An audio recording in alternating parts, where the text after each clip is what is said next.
Philippine borders will be opening soon. Get prepared.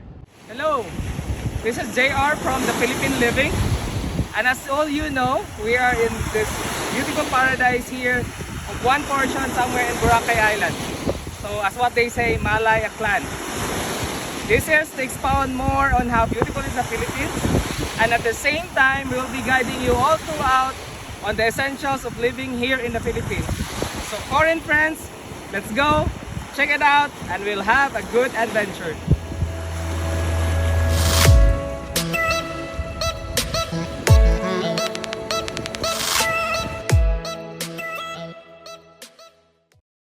Hello, foreign friends. This is JR from the Philippine Living, and I'll be answering frequently asked questions. Frequently asked questions relating to SRRV. These frequently asked questions are coming from our inquiries from our foreign friends who have been interested to come to the Philippines. So this might be your basis for you to get some information or latest information on how you can get inside the Philippines with the border restrictions in place. So let's proceed. How long will it take to get here in the Philippines by securing EED? Normally, you need to understand that there are procedures on getting the EED. It would take somehow between 2 to 3 months, depending on how well or how fast do you make the requirements. The 2 to 3 months will be starting upon complete submission of requirements, because before that, you need to have your documentary and monetary requirements to be in place for you to start the process of securing the EED. EED would somehow take you 3 to 4 weeks, and then once you have the EED on your selected Philippine embassy, that would take somehow between 2 to 3 months or 4 to 8 weeks for you to have the entry visa, which is the tourist visa, with an attachment of your approved EED. That would actually depend on how fast the Philippine embassy can process that, because there are some of the Philippine embassy that are actually assisting an influx of applications of the entry visa, which is the 9A visa. Another question would be, is vaccination a requirement to enter the Philippines? As of now, based on the IATF guidelines, vaccination is not deemed mandatory as of now, based on that guidelines. But you can actually enter the Philippines vaccinated or unvaccinated, provided that you will be required to follow or to have the health protocols and requirements upon your arrival here in the Philippines. Fact is, vaccination is not your entry in the Philippines, but it is one of the health requirements that the Philippine government will be requiring you on top with your entry visa or the valid visa upon entry here in the Philippines.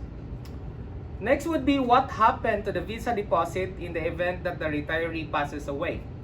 This is a good question, because there are retirees right now who have passed away due to unfortunate events due to this COVID and other factors relating in. The visa deposit will be given to the living heirs of the retiree, namely a spouse, a Filipino spouse or a foreign spouse, children, a Filipino children or a foreign children. But before it will be released to the legal surviving heir of the deceased retiree, an estate tax clearance should be processed accordingly. This is a requirement from the Philippine tax laws before that particular visa deposit will be released. Next, is there a time frame that the retiree needs to stay upon obtaining an SRRV? Yes, there is. Approximately, obtaining or processing the SRRV would require or will take 45 to 60 days based on our experience or the actual experience that we have recently, and it would actually differ when or where did you submit the visa application process, because you need to factor in the mailing time if you actually file it in Davao, Clark, or any other offices of the retirement office. Next would be, what will you get physically after applying the SRRV? Basically, you will have to get your passport, of course. Passport with a stamp approved retirement visa on it. And also you'll be given also a Philippine Retirement Authority ID, or what they call PRA ID. That is in lieu with the ACRI card of the visas that was issued with the Bureau of Immigration, because since it is a special visa which is under the umbrella of the Philippine Retirement Authority, which is under the governance also of the Department of Tourism here in the Philippines. What do you do after having the SRRV? Well, welcome. You are now free and legal to stay here in the Philippines. You may move from place to place regarding on what will be your retirement heaven or place that you want to stay in, relocate, and live. Where would be the place that you want to live in? Next, can you apply for the SRRV even if you are not retired? Definitely yes, because there are still applicants right now who are under 60s who are still doing work. They're doing business on their country of origin. And the minimum requirement as of now for the application of the retirement office is 50. So that is not yet a retirable age, but that is the requirement or the minimum age requirement of the retirement visa. So therefore, the word retirement may not be applicable really on how you defined it. But if you want to relocate in the Philippines, retirement visa is one of your permanent residency visa that you may take a look into for you to have a permanent residency here in the Philippines. Next, there are a lot of questions right coming in. So better to have the question so that you will be guided accordingly. Is Social Security disability benefit acceptable as a pension for the SRRV application? Definitely yes. So a pension may come from the Social Security, disability, or any veteran pension for those who have served the military.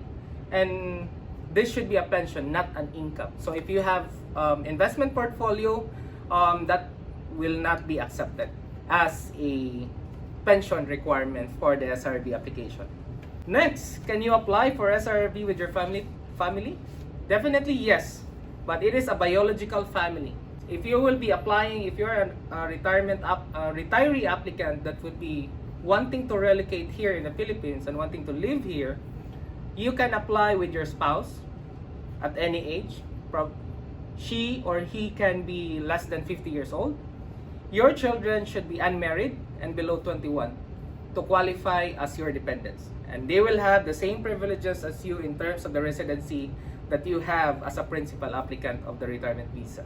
Next, we're moving down to the second to the last question, and then we'll be looking forward for more questions so that we can give light on your question or information that you may need from us. So, can you renew your SRRV ID while abroad? Definitely a big yes for that. Especially for those people who have go back to their respective countries, they can renew. You may reach out the Philippine Retirement Office, or you may reach our agency or firm for us to do the renewal process. And once it will be done and we have your physical card, you may request from us that we'll be sending it to your country. That is possible. Now, down to the line, the last question. Police certificate. How and where to obtain? Police certificate or police clearance is one of the major requirements of the retirement visa application. So it is obtained from your country of origin or from the last country of your residence. So if you're a resident or if you're a resident in Thailand and a US citizen who have stayed there for a couple of years, the retirement office would require you to get a police clearance from Thailand instead of from the US, because that is your last declared residence. So if in that scenario that I have mentioned earlier, it should be in English so that it can be understood in the Philippine Retirement Office, and it should be apostilled or authenticated for it to be acceptable here as a requirement of that matter. So those are the initial lists that we have for frequently asked questions, and we would like to hear from you guys if you still have questions in mind that you would like to be enlightened of. Hopefully we have answered or give you the information on this matter, and we are looking forward for your questions and emails, inquiries that we may be of help to your needs right now. So, on that regard, please do like, share, subscribe, and if you happen to have an urgent matter, any questions, you can actually reach out with our JRC information team. So we will be sending also newsletters from time to time, and you can also drop your questions here on this channel so that we can get back to you the soonest.